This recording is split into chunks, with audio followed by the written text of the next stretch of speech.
I lost everything because a woman from Facebook couldn't sleep with my husband. I'm sorry if this post sounds like rambling, but I just need somewhere to share this. I, 22F, have spent the last 9 months being stalked by a woman from Facebook, 26F, because I didn't let her sleep with my husband, 27M. My husband I met through an online forum. There's probably 2K people who know of it, but only 150 or so active participants at any given time, most of whom have been in it for at least 5 years. It ended up migrating to Facebook and Discord due to ease of use. A few years before I met my husband, I ended up becoming close with a woman I'm going to call May for this post. We were in one of the many smaller Discords together, and as this group tends to be male-dominated, we formed almost a sisterly bond.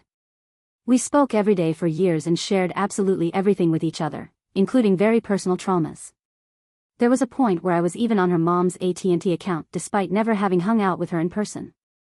I'm neurodivergent, I have autism, so our online friendship was the closest friendship I had. May had been dating a guy who she'd met in the same circle, Brian, for around 2 years. Brian, while a great guy in personality, struggled heavily with alcoholism and had trouble keeping a job. As much as we loved him, May had been funding his entire lifestyle, and it started to take a toll on her. While she agreed that she didn't have any future with him, she absolutely refused to leave. She ended up messaging my husband, Paul, on Messenger to ask for advice from both the perspective of a man and someone who had been a friend of his. This is apparently where it started. I didn't have any reservations about May talking to Paul. She had been my close friend for years, and I had already introduced her to multiple previous boyfriends without issue. She had also been messaging me frequently to coordinate wedding plans, even buying plane tickets to travel to be my bridesmaid. It was incredibly important, as this would be both the first time we met and a very special event in my life. However, at some point May started shifting the conversation with Paul to wedding plans instead of her relationship problems.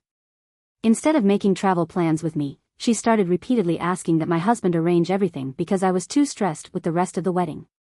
Paul deferred everything back to me the first few times. When she saw that, she shifted. During this same time period, I was recovering from a complicated pregnancy loss that resulted in me having multiple surgeries. I went into a very deep depression afterwards and wasn't feeling my best self emotionally or physically. My husband has always struggled with both anxiety and autism, and that only heightened things. We began fighting more than normal. While things were still okay, they absolutely weren't perfect. May had been privy to everything that had been going on in our lives, and I felt comfortable venting to her when we got into arguments. When Paul denied her requests to make travel plans, she ended up shifting to the topic of our arguments. From what I saw in their conversations, May initially brought up how something I had messaged her sounded weird, that maybe something was off with me and it didn't sound like something he would say. She was technically telling the truth, as she had taken a sentence I said out of context and cropped the screenshot to remove any explanation I had offered on it. Paul was hesitant to believe her, but the next morning, he came back to ask again out of fear. Within the span of weeks, May had convinced Paul that I was cheating and looking for a discreet way of canceling the wedding without telling him I had an affair partner. As she was my best friend, my husband took her at face value. She would often crop things out of context or twist events I had told her and retell them to him, framing them as weird and suspicious. Despite it all, Paul refused to leave me until he had concrete proof that I had been cheating. Instead, May switched back to bringing up travel plans. Rather than the girls' night we had planned, her goal shifted to drinks and a movie with Paul. She talked about how she would comfort him and give him a much-needed break, taking him to all his favorite places. She would follow it up by sending him Spotify songs that reminded her of him, calling him cute and texting him good morning. The worst part wasn't even the cheating. She had tried to tell him I had actually aborted our child, and that the miscarriage was a plea for sympathy. While Paul shut down this multiple times, it had clearly been planted in his head. I started to notice something had shifted in Paul. Instead of my usual attentive husband, he stopped participating in wedding planning. He spent most of the day glued to his phone. I begged for communication, but he would pretend to be oblivious to whatever I was complaining about. Our fights shifted from spats as a result of heavy emotion and into accusations of me acting suspicious or being untrustworthy. A lot of these days are a blur to me now. In a moment of weakness, I went through his phone. That's where I found all of the messages he had sent with May. There had been quite a few suggestive text messages mixed in with what May had sent him. While Paul did not acknowledge them, it had absolutely been an emotional affair and an attempt at a physical one on her part. He acknowledged this and we spent a long time talking. The conversation was productive, but the scars of arguing with my husband about whether the baby was even his or if I had lost it on purpose will never, ever leave my head. My husband and I ended up pursuing couples counseling to discuss what led to this. We found out through a therapist that this most definitely fit the bill for incredible manipulation, if not brainwashing. He had been convinced I had been cheating on him and was waiting for the other shoe to drop at any moment. His reaction had been mostly sane for someone who fully believed these things to be true. I ended up leaving many of our discords and group chats. I reached out to May's partner, Brian, and informed him of the situation. Initially, May pretended this was 100% Paul's fault and the affair was totally one-sided.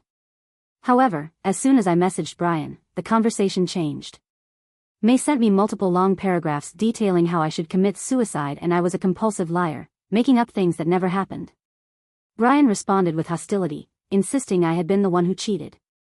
I messaged a few of our mutual friends to ask for advice, and received an insane amount of screenshots of May telling them I had been engaged in an affair. The dates on them went back long before she'd ever mentioned the idea to Paul. She had even named specific people and places. Luckily, all of the people she named were also in the community and able to provide an alibi that not only did it not happen, but most often we were on opposite sides of the country on the dates she named. When this avenue failed, May made multiple long Facebook posts about how I was witch-hunting her because I ruined my own marriage by cheating. I deleted my Facebook, choosing not to engage. Normally that ends things like, but for the last 9 months, every single day, May has made at least one post detailing a similar story to her initial posts. She accused me of using her to cover up my affair, using drugs, and abusing my husband. The posts happened so often that I started tuning them out by default. People would often provide me with screenshots, but I simply ignored them. That seemed to only anger her further, as things continued to escalate. Paul and I continued on with our wedding after much discussion. However, the night before, we received multiple calls to our cake and food vendors impersonating me and telling them we had called it off. She even attempted to pay cancellation fees but was thwarted only because we had to come in person to void the contract. After we had managed to figure out the situation with the wedding vendors, May called the police. She insinuated to others and the cops that I was underage and my husband was sexually abusing me. Specifically, she had claimed I was 16 and only my husband knew, as he was happily abusing me in order to help me cover up the fact I was lying about my age to have affairs with other adult men. Due to me entering the community when I was underage and being younger than many other members, some of them believed her. When she had convinced them enough, they turned on her for not calling the cops. This resulted in a visit from our local police department, as well as a call from the state police as she'd contacted internet crimes against children. I was easily able to prove my age, but the police report she made only convinced people further as it seemed like evidence. By this point, I acknowledged that this was an internet drama and there was nothing I could do but turn off my phone. Once the police report was cleared, I deleted any trace of myself left on the internet and decided to try reaching out to people in person. Instead, May retained an attorney.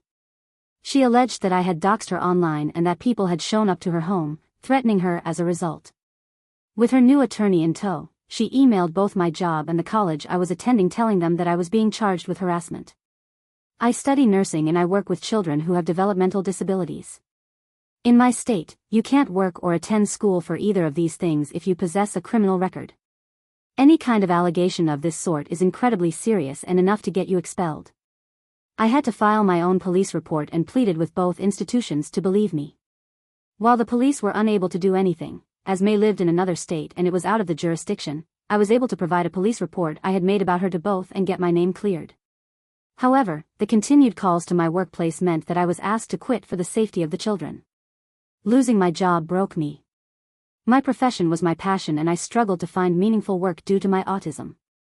Saying it gutted me is a complete understatement. I was pissed. May had also claimed to work in a daycare for children with disabilities and was pursuing her own degree in early childhood education. I had enough and decided to report her to both her job and her own school. While I had the addresses for both, neither claimed to recognize her.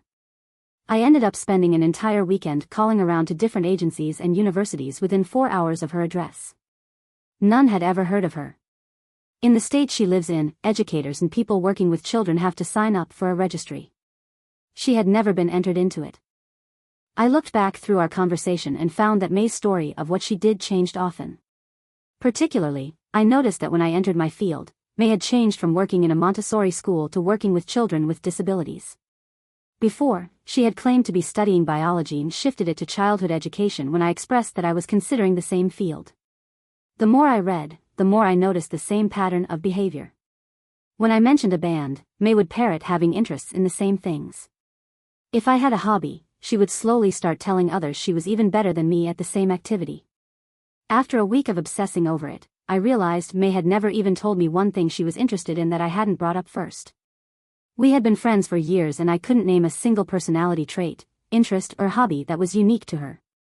We spent hours on voice call, texting every day, and it was her agreeing with me before coming back a week later to announce that actually, she had thought that before I had ever even said it. I started to actually lose my mind. Between the constant harassment, pregnancy loss, and couples counseling, I felt like I was going insane. I had long since been off the internet and I couldn't escape her. I decided to come back to Facebook and announce my findings with all of the screenshots of the emotional affair included. I was met with a lot of support.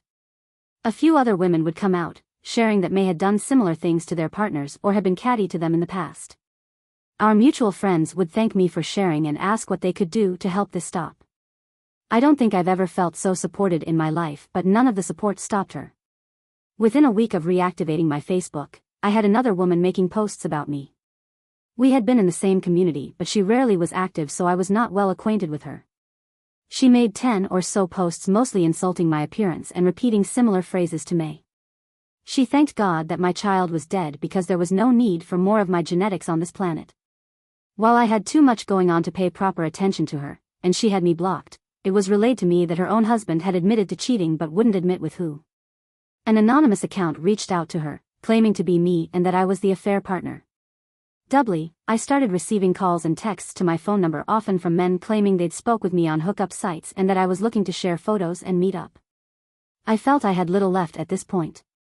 I couldn't engage with my support system, lost my job and left college to avoid any more trouble.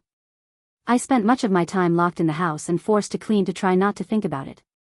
I had attempted going to the police twice more and was told that there was nothing that could be done. I couldn't afford to hire my own attorney. Brian would reach out to me via email, explaining to me that May had been confirmed to be cheating on him. One of our other friends' partners had left his girlfriend and they had begun dating just hours later.